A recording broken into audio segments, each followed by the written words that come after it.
આરોગ્ય ક્ષેત્રે તમામ સુવિધા રૂરલ ધરાવતી અને ગુજરાતમાં એકમાત્ર લક્ષ્ય અને NQAS પ્રમાણપત્ર મેળવનાર રાજ્યની એકમાત્ર થરા રેફરલ હોસ્પિટલ બની.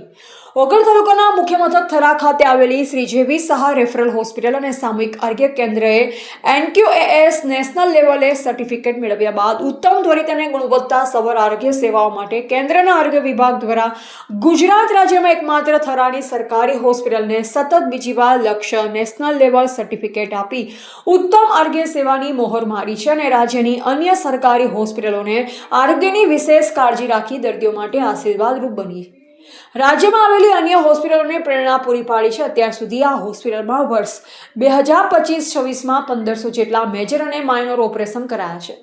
1800 પ્રસૂતિ અને 81,000થી વધુ ઓપીડી નોંધાઈ છે. હોસ્પિટલમાં આવતા દર્દીઓએ પણ સરકારની આ સેવાથી સંતોષ વ્યક્ત કર્યો.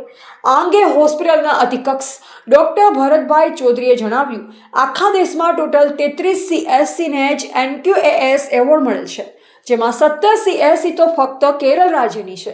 તો એવરેજ એટલે કે 28 ભારતના રાજ્યો અને 8 કેન્દ્ર શાસિત પ્રદેશ વચ્ચે ફક્ત 16 એવોર્ડ જ મળેલ ગણાય. એટલે 2 રાજ્યો વચ્ચે એવરેજ 1 એવોર્ડ કહી શકાય. એવી રીતે ગુજરાતમાં ફક્ત એક અને એકમાત્ર થરા CSCને જ આ NQAS એવોર્ડ મળેલ છે. તેમની અને ખુશી છે.